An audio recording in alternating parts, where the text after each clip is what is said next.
Hi everyone, my name is Anjing with metric number 2796778 and I will going to present the question once. In the moonlight, the character must better exhibit the symptoms consistent with the dissociative identity disorder, is mean DID. DID is a complex psychological disorder in which an individual has multiple different identity or personality states. There are some examples or evidence from the film that support the presence of dissociative identity disorder in the character of Smart Spectre. Firstly, there were alter egos in the movie.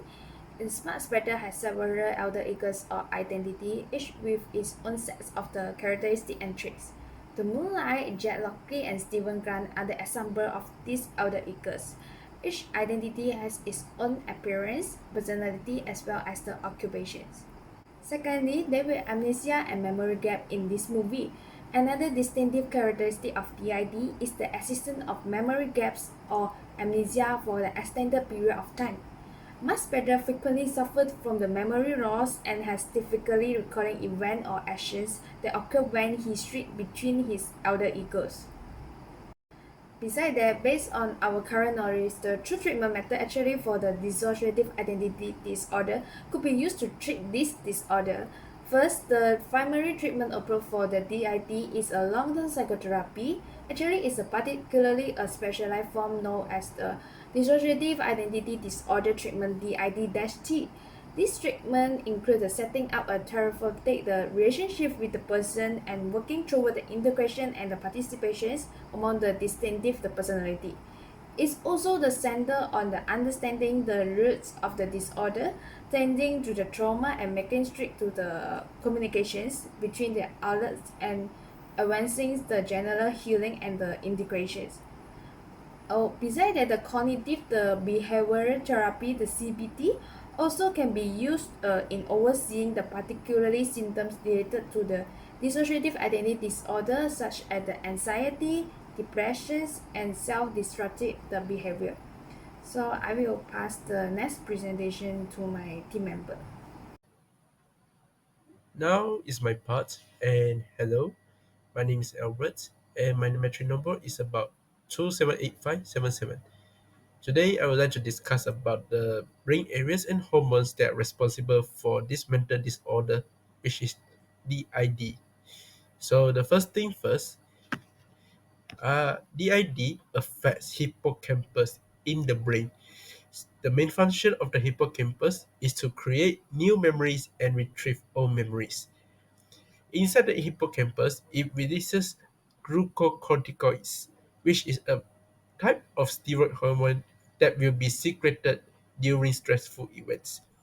As we all know, the prolonged exposure on the release about this type of hormone, which is glucocorticoids, will alter the memories, thus it will harm the hippocampus in the wrong way for the memories to be altered. So next thing is about the example.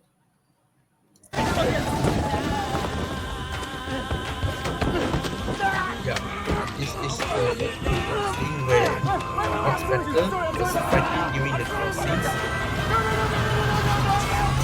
This is the Steve run, and then he suddenly changed the memory, and he found out that the danger is gone now. So it can alternate the memories. Fish is not a memory, it's about personality, which is Max Factor, one of the personality, and Steven Grant, which is at the beginning he doesn't know how to fight and quite clumsy when he was doing all this kind. So the next thing is about the amygdala. This is some researchers that suggested this type of part of the brain will also affected by DID. And amygdala, its function is to emotional processing and response, and it is dependent on the hippocampus on each other. So usually patients that have DID will tend to have smaller amygdala, smaller volume of amygdala compared to the normal. And with the reduced size of the amygdala, DID patients will have a rough time on emotional regulation and is emotional dysregulation. This will cause about intense emotional reactions, mood swings, or difficulty to manage emotional responses. Next, this is the video about Mark Spector, who lost his mother in the funeral due to the abuse. However, although her mother quite abused for a long time during his childhood days, but he still loved his mother, and he was so, I would say, emotional breakdown lah during these scenes. Is he still here? We think so, yes. Do I have a meat? Oh, bollocks. Books must have left that part out.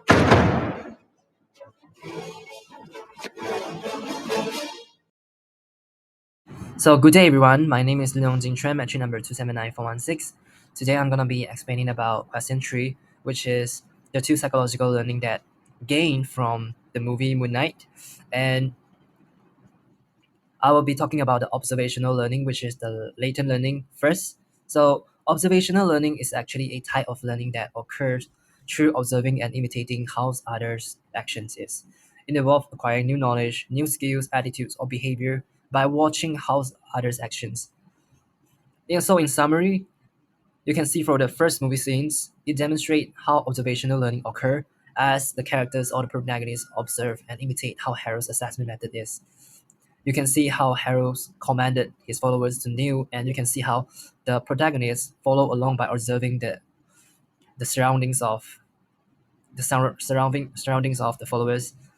And you can also see how the followers imitates Harold's actions by also applying the same tattoo, which is a skill tattoo they all of them got on the second movie scenes. So this process then influenced how others through social influence, leading to a wider acceptance of this method for judging human virtue or evil based on the movie scenes.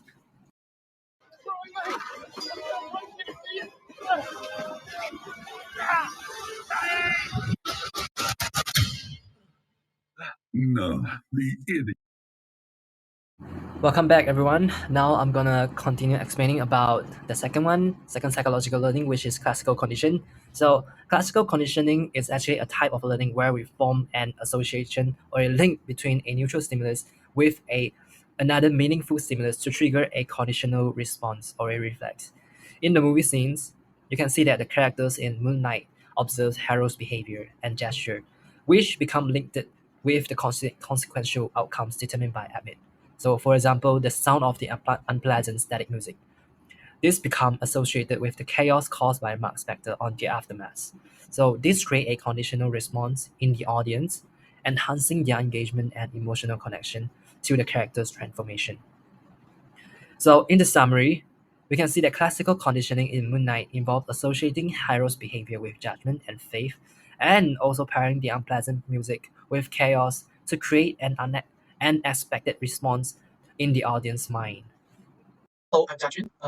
My matrix number is 2x5491. Today I want to talk about the question 4. We explore Moon Knight's intelligence, the traits that set him apart, and identify the type of intelligence that best describe his characters. First one, we need Moon Knight, also known as Mark Spector, possesses remarkable traits that distinguish him in terms of intelligence. Let's take a closer look at what set him apart. First is strategy thinking. Moon Knight's strategy thinking and planning abilities make him a formidable superhero. He analyzes opponents' cavalry and point tactics and utilizes his surroundings to gain an advantage in combat situations. The second is detective skill. Moon Knight's impressive detective skill contributes to his intelligence. With a keen eye for detail, he unravels complex, mysterious, and uncover hidden information.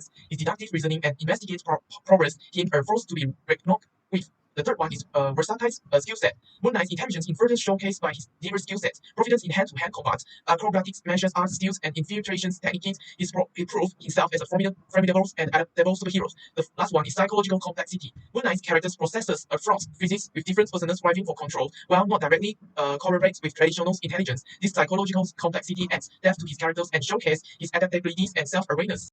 Now we're going to the Moon Knight's alternate identities. Stephen Grant and Jack Broccoli contributes to the multifaceted natures of his characters. Let's explore the unique qualities this personal brings. First is Stephen Grant. He was the smart one. Stephen Grant's Moon Knight's first alternate personality stand out as the smart one. He compensates for his lack of prowess with raw intelligence, Grant's problem-solving abilities and knack for solving riddles set him apart during Mark and Steven adventures. Okay, the second one is Jack Lockley. He is the street smart vigilante. Jack Lockley represents the street-level personnel of Mark's character. His intelligence lies in street smart and social intelligence. Lockley's deep understanding of the urban environment and its inhabitants give him variables, insight, and connections that aid him in his vigilantism. Let's go to the next part, which is identifying Moon Knight's primary intelligence based on Howard Grant's theories of multiple intelligence for guidance. And the first one is existential intelligence. Moon Knight's constant search for meanings, his fractious cycles, and existential questions surrounding his identity aligns with the type of intelligence known as existential intelligence. This intelligence focuses on contemplating philosophical and existential questions such as the meaning of life and one's own existence. The second one is self-reflection and awareness. Moon Knight's introspections, the self-reflection display complex and anxious understanding of his own identity. His constant questions and explorations of motivations, beliefs, and actions align with the aspect of his existence intelligence involving deep self. That third one is moral and ethical considerations. Moon Knight frequently faces ethical dilemmas and moral complexities. His contemplations of justice, vengeance, and bloodlines between heroism and vigilantism. The last one is connection with the transcendent. Moon Knight associates with ancient Egyptian methodology and encounters with divine beings, hints at his explosions and the transcendent and spiritual realms. Some scenes about the Moon Knight TV series, and that's all from me. Thank you.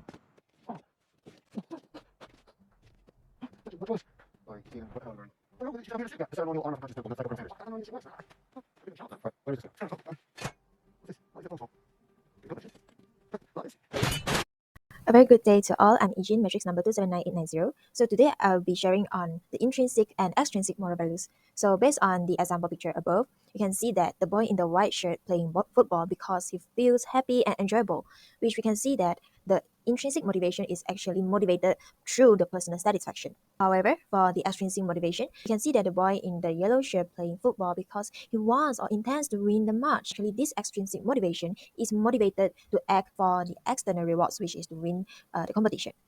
So now let's have a look on the video to see how intrinsic and extrinsic moral values is being described in this movie, Moon Knight.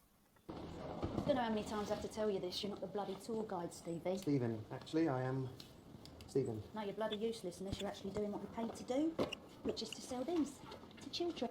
So based on the video just now, so we can see that the main character have the intrinsic motivation, which is motivated by the reason that he is really passionate about the history of Egypt myth. Although he is being treated badly by his colleagues, but he still make his decision to continue working there. So next, let's have a look on how extrinsic motivation is being described in this movie.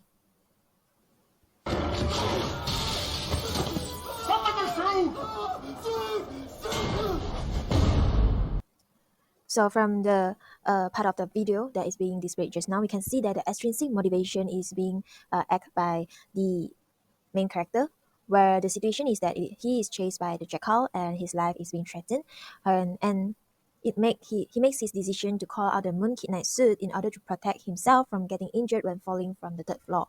So we can see that the action of calling out the Moon Knight suit is being triggered by the external factors, which is in order to protect himself from getting injured.